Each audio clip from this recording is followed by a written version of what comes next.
사무엘상 6장 1절로 9절의 말씀을 가지고 주어진 책임을 다하려면 이라는 제목으로 하나님의 말씀을 같이 묵상합니다. 힌두교와 불교 신도들은 인생 가운데 고난과 어려움을 만나게 되면은 카르마 때문이다라고 말을 한다고 합니다. 여기서 이 카르마, 이 단어는 한국말로 번역을 하면 업이라는 뜻으로 해석될 수 있답니다.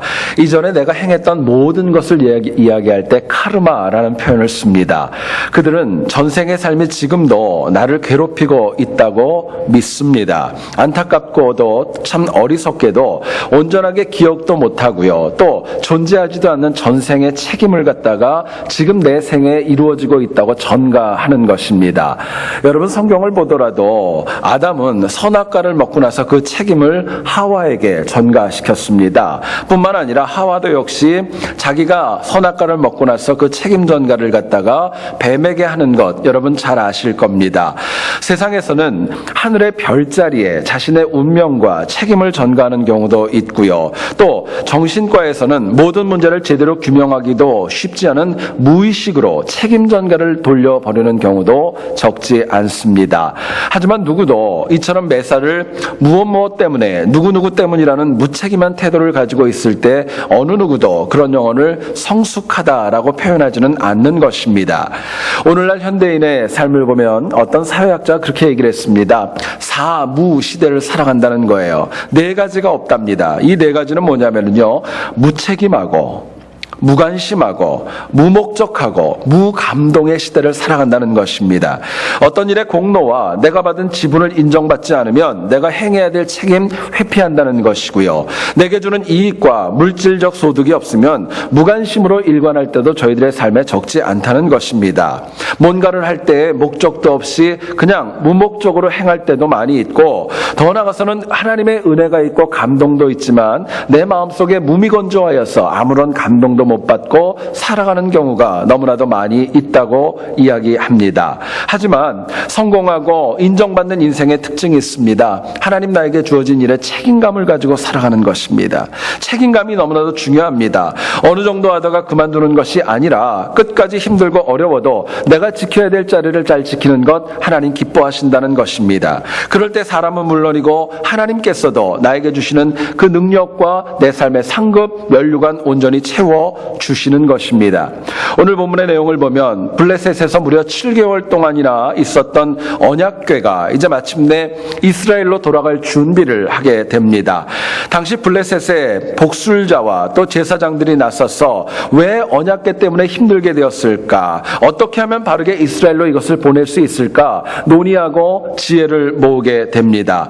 여러분 아시는 대로 지난주에 저희들이 묵상을 했지만 처음에 언약궤가 블레셋 땅에 도착하였을 때는요, 블레셋 방백들은 많은 어려움을 당하였을 때 서로 언약궤를 다른 지역으로 넘기고 책임을 지려고 하지 않는 가운데 성경을 보니까 그 고통이 하늘에 사무쳤다고 얘기할 정도로 어려웠다고 말씀을 합니다.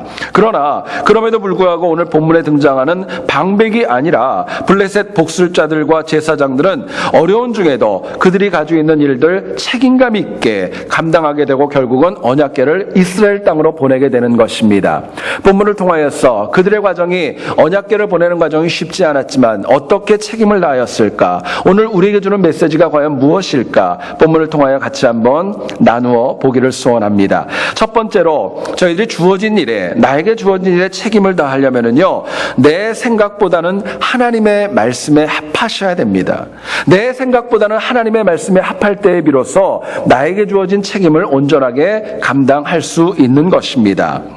언약궤가 아스돗 지역과 가드와 에그론으로 이동하면서 그 고통이 하늘에 사무칠 정도로 많은 사람들이 어려움을 당했습니다. 여기에 블레셋 복술자들과 제사장들은요, 이 언약궤를 다시 이스라엘로 보내기 위하여서 그런 제안을 합니다. 속건제를 드려야 된다라고 이야기합니다. 여러분, 문제는 속건제라는 것이요, 블레셋에서 드리는 예배 방식이 아니라 하나님의 말씀인 율법에 규정되어져 있는 이스라엘의 예배 방식이었다는 데에 있습니다. 본문 1절을 또한 여러분 보시면은요, 여호와의 궤가 블레셋 사람들의 지방에 있은 지 7달이라 라고 이야기합니다. 여러분, 여기서 이 블레셋 지방이라고 얘기를 하지요. 히브리 원어인 이 지방이라는 단어, 사대라는 이 명사는요, 어떤 도시나 사람들이 많이 모여있는 그런 땅이 아니라 아무것도 없는 황폐한 돌짝밭과 같은 곳, 정말 버려진 곳에 하나님의 언약궤가 방치되어져 있었다는 것을 이야기합니다. 그렇기 때문에 블레셋 영적 리더들은 더 이상 이 블레셋에 임했던 그 재앙을 이기기 위하여서 언약궤를 그들 방식대로 처리하려고 하지 않았던 것입니다. 오히려 비록 적국이었고 원하지 않았지만 이스라엘의 율법에 합한 해결책을 이 영적 지도자들은 내놓았던 것입니다. 여러분, 우리는 인간적인 지혜와 결단으로 책임감을 온전히 감당할 수 없다는 것을 잘 알아야 됩니다. 오히려 내게 주어진 책임은 그냥 이루어지는 거 아닙니다. 하나님의 말씀에 합할 때에 비로소 내게 주어진 책임은 온전하게 감당할 수 있는 것입니다. 이유가 있다면 내 지혜가 아니라 하나님의 말씀만이 내 마음을 감동케 하고 주어진 책임을 감당할 수 있는 능력을 채워주시기 때문에 그렇습니다. 자, 그렇다면 우리가 내 생각보다, 내가 가진 생각과 지식보다 하나님의 말씀에 합하여 책임을 다하려면 과연 무엇이 필요할까? 저희들이 묻게 됩니다. 하나님의 말씀에 합하여 책임을 다하는 것이 과연 이를 위해 뭐가 필요한가 묻게 됩니다. 본문은 저희들에게 이렇게 얘기를 합니다. 우리가 내 안에 갇혀 있지 말고 열린 마음으로 배우면서, 하나님 말씀을 배우면서 임할 때 책임을 감당할 수 있다는 것입니다. 나는 이거밖에 안 돼, 내 지식을 갖다가 제한하지 마시고 하나님 말씀을 배우며 나갈 때 내게 주신 책임을 좀 더 감당할 수 있다는 것을 저희들에게 말씀합니다. 4절을 한번 보시죠.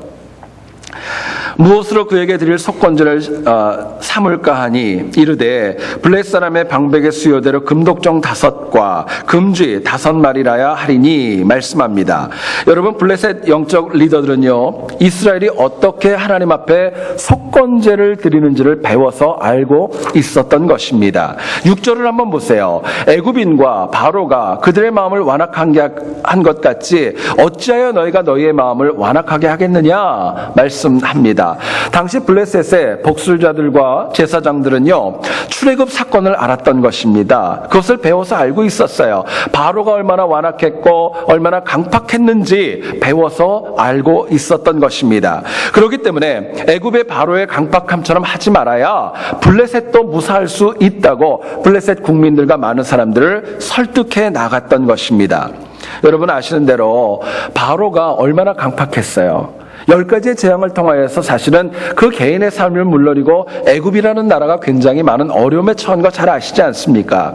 여기에 블레셋 영적 리더들은 언약궤를 이스라엘로 보내는 책임감을 다하기 위해서 이스라엘의 율법도 배웠고, 또 이스라엘 역사 가운데 출애굽 사건 가운데 이방의 국가 애굽의 바로가 어떻게 했는지도 먼저 듣고 얻고 배우는 결단을 보여주었던 것입니다.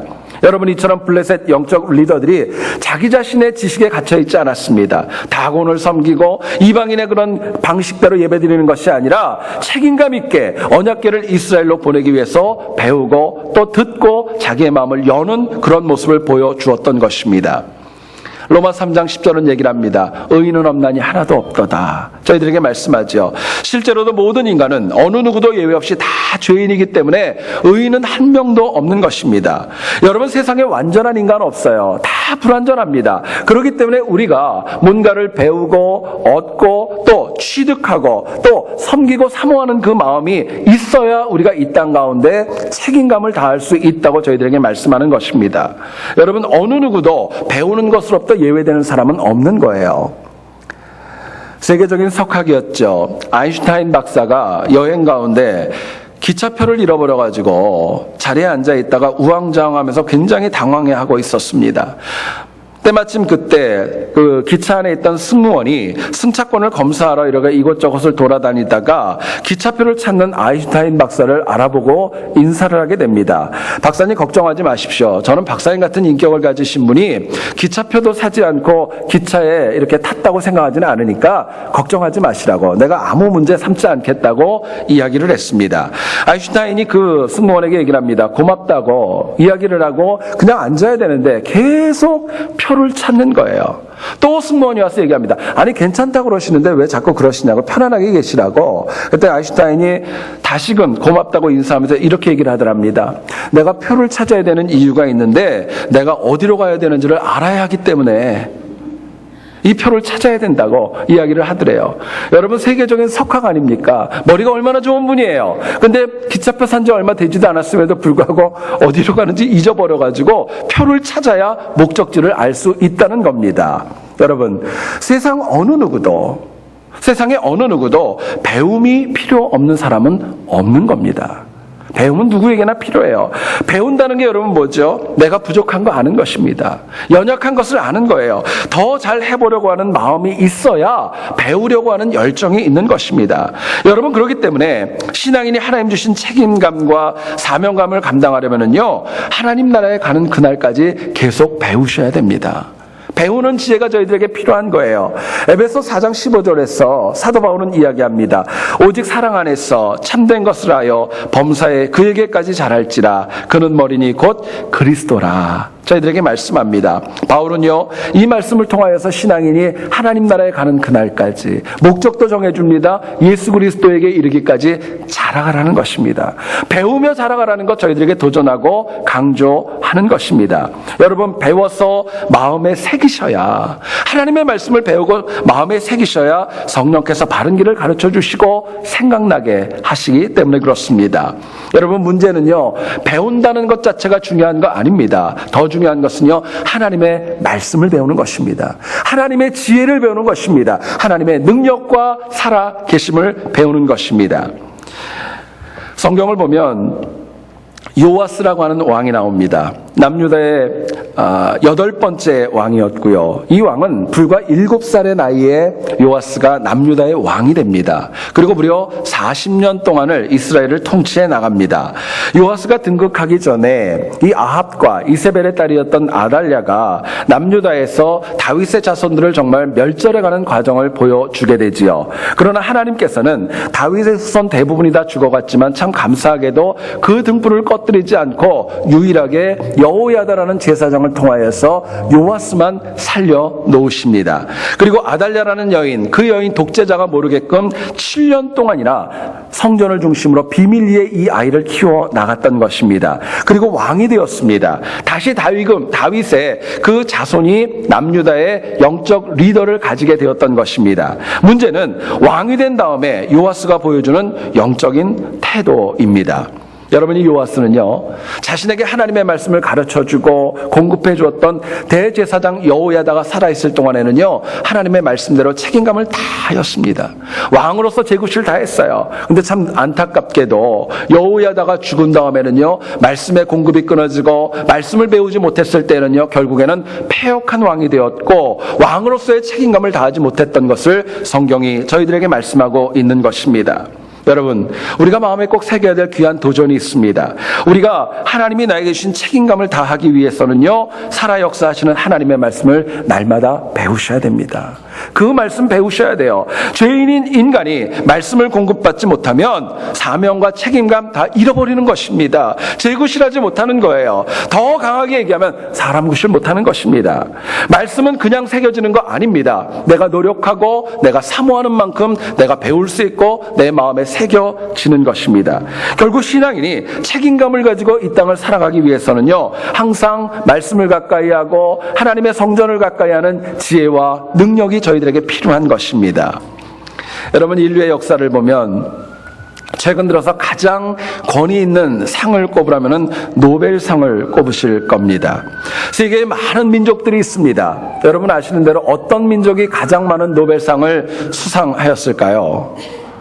유대인입니다. 여러분, 유대인이요 100개가 넘는 그런 많은 과학과 평화와 문학 많은 것들을 수상하였습니다. 여러분, 유대인들을 보면은요 이스라엘 그 땅에 인구가 600만밖에 되지 않습니다. 흩어져 있는 디아스포라가 1,500만이나 된다고 합니다. 어떤 나라보다도 인구가 많아서 그렇게 된 거 아닙니다. 그럼 도대체 무슨 이유 때문에 왜 그들이 그렇게 세계적으로 석학이 많고 노벨상을 많이 차지하게 되었을까? 이유를 묻습니다. 많은 분들은 이렇게 얘기를 합니다. 그 비결을요 유대인들의 교육과 배움에 있었다라고 이야기합니다. 여러분, 유대인들은 무려 1900년 동안이나 국가가 없었습니다. 근데 그들이 지키고 있었던 게 두 가지가 있었어요. 하나는 한 권의 책이었고 하나는 또 하나의 건물이었습니다. 여러분, 이 한 권의 책은 뭐냐면요 하나님의 말씀인 성경입니다. 건물은 딴 거 아닙니다. 그들이 가는 곳마다 짓는 회당, 시나고그를 이야기하고 있습니다. 여러분, 생각해 보시면은요 유대인은 밤마다 하나님의 말씀을 날마다 읽었고 매주마다 회당에 가는 것을 결코 빠지지 않았던 것입니다. 결국 삶의 중심이 말씀과 교회가 되었기 때문에 유대인들은요 이 땅 가운데 하나님이 주신 사명과 책임감을 온전하게 감당할 수 있었던 것입니다.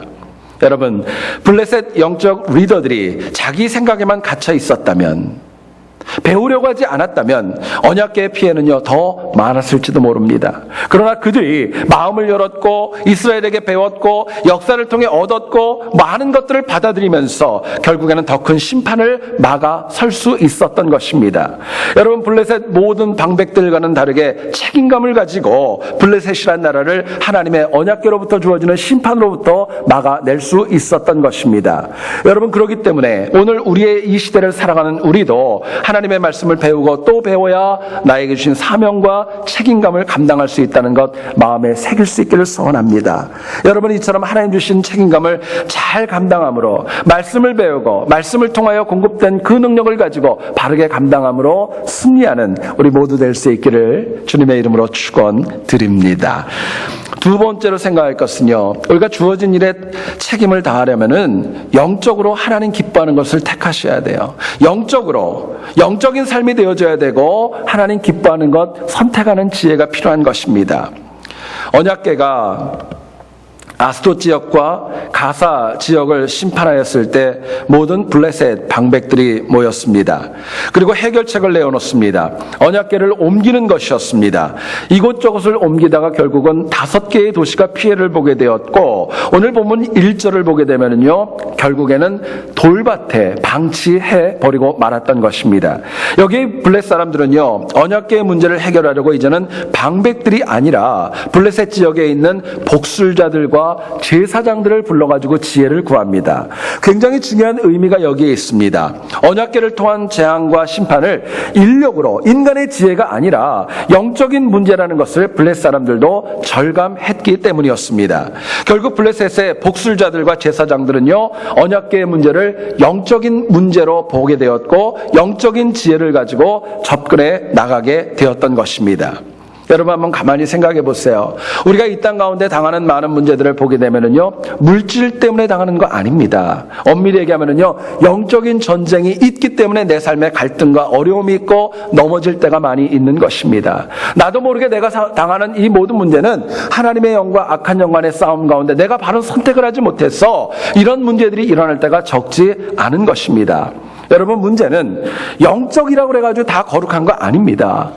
악한 영도 영적으로 될 수 있는 거예요. 영적이라는 단어가 귀하기 위해서는요 하나님의 영인 성령과 합해질 때 비로소 영적이라는 의미가 가치가 있는 것입니다. 성령 하나님의 인도하심이 우리들의 삶을 온전하게 채워주기 때문에 그렇습니다. 성령 하나님과 함께 연합하여 영적으로 되어질 때 우리에게 주신 모든 사역들, 책임감들 온전하게 감당할 수 있기 때문에 그렇습니다. 자, 그렇다면 우리에게 주어진 어려움이 있는데요 영적으로 접근해서 책임을 다하려면 과연 어떻게 해야 될까요? 영적으로 접근한다는 것, 또 어떻게 해야 책임을 다할 수 있을까 묻게 됩니다. 본문은 저희들에게 이렇게 얘기를 합니다. 항상 하나님을 온전하게 신뢰할 때, 하나님만을 온전하게 믿고 나아갈 때 영적으로 접근할 수 있고 나에게 주는 책임감들을 다 감당할 수 있다고 하나님 말씀하십니다. 3절을 한번 보세요.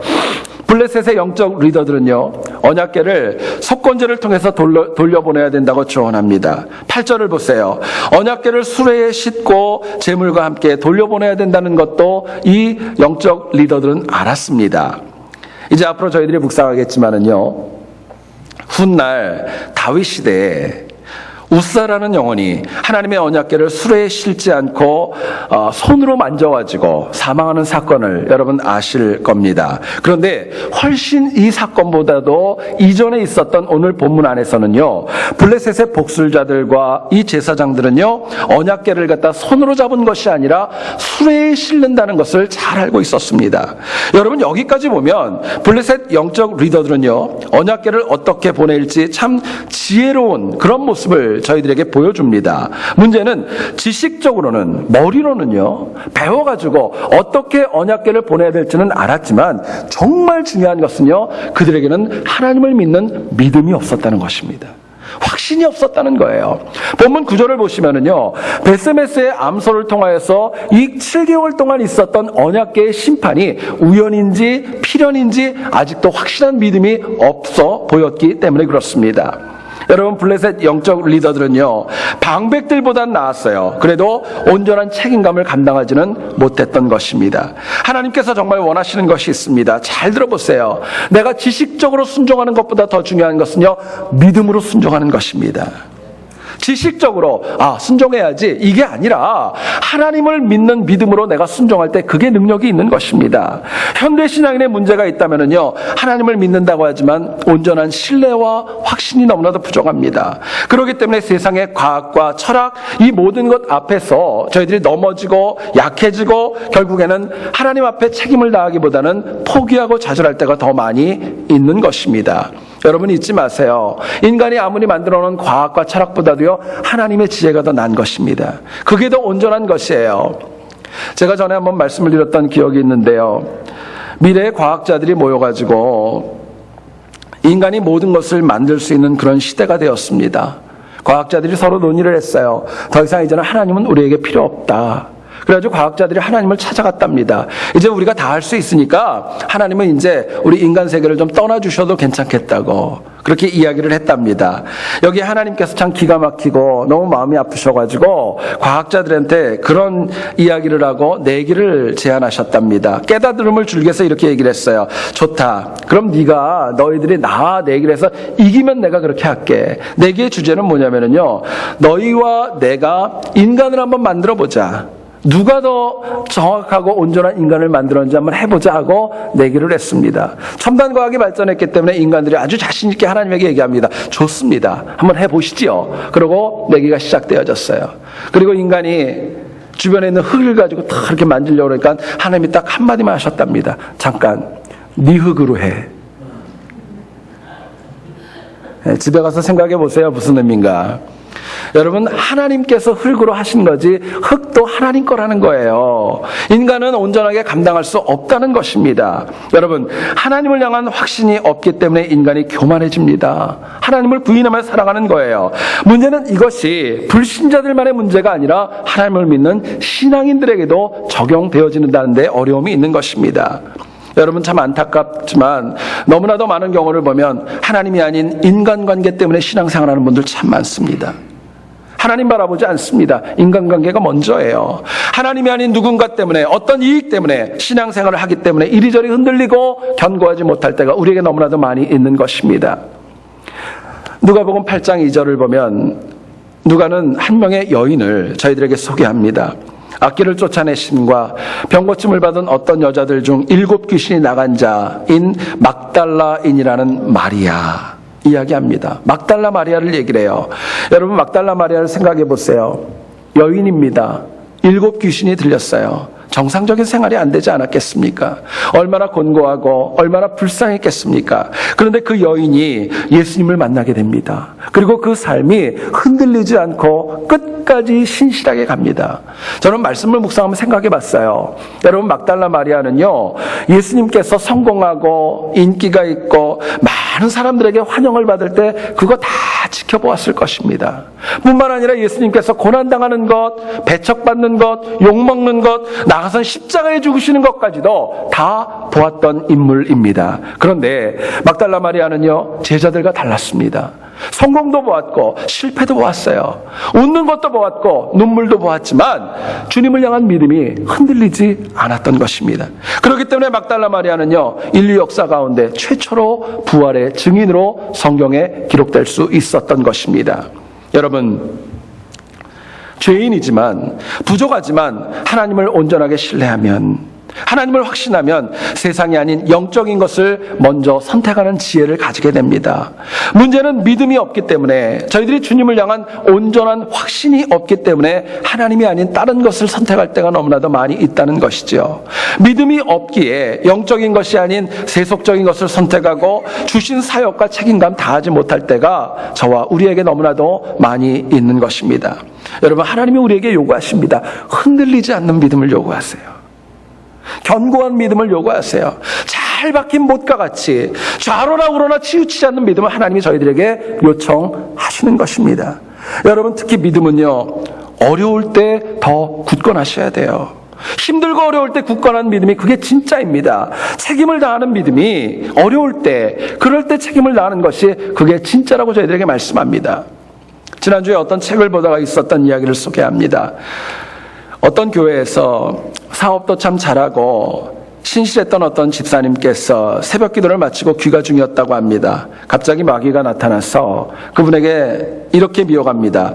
지금 내가 너에게 10개의 병이 들어있는 음료수를 보여주노라. 여기서 이거 하나만 마시면 내가 너한테 1억을 줄게. 1억을 줄게. 근데 이 10개 가운데 독이 하나 있는데 그래도 너 마실 수 있겠니? 하고 미혹을 했습니다. 이분이 새벽 기도하고 성령 충만해서 왔기 때문에 마귀를 예수의 이름으로 쫓아내게 되었고 그 미혹을 이기게 되었습니다. 근데 문제는요, 매일 찾아오는 거예요. 매일 똑같이 찾아오는 거예요. 그리고 얘기를 합니다. 이거 먹으면 한 병에 1억이야. 한 병에 1억이야. 계속 얘기를 합니다. 어느 날 집사님이 그렇게 잘 되던 사업이 갑자기 힘들고 어렵게 됩니다. 그러자 마귀가 또 똑같이 나타나서 제안을 하는 거예요. 단 한 번만 마시면 1억이야. 너 지금 이거 마시면 부족한 자금난 해결할 수 있잖아. 미혹을 합니다. 결국 집사님은요, 참다 못해서 마귀가 주는 음료수를 마시고 1억을 얻게 되었고 재정적인 어려움도 극복하게 되었습니다. 문제는요, 사업이 또 어려워지는 거예요. 나중에는 이 집사님은 어떻게 되었을까요? 오히려 마귀를 기다리는 겁니다. 기다리게 되는 거예요. 그리고 집사님은 음료수 10병을 갖다 결국엔 다 마십니다. 그리고 나중에 마지막에는 그런 생각돼요. 독약이 있으면 그것까지 내가 먹겠어. 그런 작전까지도 합니다. 그러자 마귀가 결국에는요, 10개를 다 주면서 마지막에 그렇게 얘기하더랍니다. 10병 모두에게 독약은 없었단다. 인간은 어려움이 없을 때는 믿음이 좋지만 어려움이 다가오면 다 너처럼 되지. 너도 결국 모두가 가는 길을 가는구나. 비웃으면서 사라졌다는 이야기입니다. 여러분, 우리들의 삶에 물질이 중요하고 물질이 있어야 더 편한 삶을 살아갈 수 있다는 것은 자명한 이치입니다. 그러나 물질이 내 인생을 책임감 있게 하지 못하고 오히려 넘어지게 할 때가 더 많이 있다는 것도 우리는 모르지 않습니다. 그렇기 때문에 우리는 물질은 물론 그 무엇도 아닌 하나님만을 믿고 의지하는 확신이 저희들에게 필요한 것입니다. 여러분, 하나님을 향한 믿음이 확실해야 저희들이 세속적이지 않고 거룩하게 될 수 있는 것입니다. 영적으로 될 수 있는 거예요. 성령 충만할 수 있는 것입니다. 여러분, 책임은 지금 눈앞에 있는 어떤 일이 아니라 하나님 나라에 가는 그날까지 감당해야 될 하나님이 나에게 주신 의무이고 도전이고 사역입니다. 여러분, 그렇기 때문에 사단이 비록 우는 사자처럼 돌아다녀도 흔들리지 않는 결단이 저희들에게 필요한 것입니다. 그럴 수밖에 없었어. 아니야, 남들이 그렇게 하니까 그거 하나님 기뻐하는 거 아닙니다. 그럼에도 불구하고 내가 내 믿음 지켜야 하나님 주신 사명 감당할 수 있는 것입니다. 여러분, 내 믿음 내가 지켜야죠. 나중에 하나님 앞에서 핑계 대봐야 아무 소용없는 거예요. 내 믿음은 하나님이 나에게 찾기 때문에 그렇습니다. 여러분, 간절히 원하는 것, 세상에서 주어진 책임을 온전히 다 감당하여서 남은 우리의 삶이 더 하나님 앞에 힘있게 쓰임받는 우리 모두 될 수 있기를 다시 한번 주님의 이름으로 축원드립니다. 본문을 보면 벳세메스로 올라가는 2마리의 암소 이야기가 나옵니다. 그 2마리의 책임이 있었습니다. 언약궤를 메고 정해진 곳까지 가는 것, 그것이 그들의 임무이자 책임이었습니다. 송아지들도 있었다고 얘기를 하죠. 그리고 더 나아가서는 그것을 메고 가서 이제는 제물이 될 수밖에 없는 운명이지만, 어쩌면 그 거리가 얼마나 될지는 모르겠지만 짧은 거리를 메고 가는 것, 그것이 그들에게 주신 책임이었습니다. 여러분, 우리에게도 책임이 있습니다. 사람마다 다 다릅니다. 직분에 따라 다를 수도 있고, 남성과 여성에 따라 다를 수도 있고, 나이에 따라 다를 수도 있습니다. 분명한 것은, 내가 살아있다는 것은요, 아직 내가 해야 될 책임이 있다는 것입니다. 여러분, 이 책임을 저희들이 감당하기 위해서는요, 하나님 말씀을 꾸준히 배우며 말씀에 합한 삶을 살아가는 결단이 필요합니다. 또한 하나님을 신뢰하여서 영적으로 더 굳건해서 하나님 주신 책임감을 온전히 완수하는 결단이 저희들에게 필요한 것입니다. 그래서 우리가 훗날 하나님 앞에 섰을 때 나에게 주신 책임감을 잘 감당하여서 잘하였도다, 착하고 충성된 종아, 하나님 주시는 칭찬 얻는 우리 모두 될 수 있기를 다시 한번 주님의 이름으로 축원드립니다. 우리 이 시간에 같이 하나님 앞에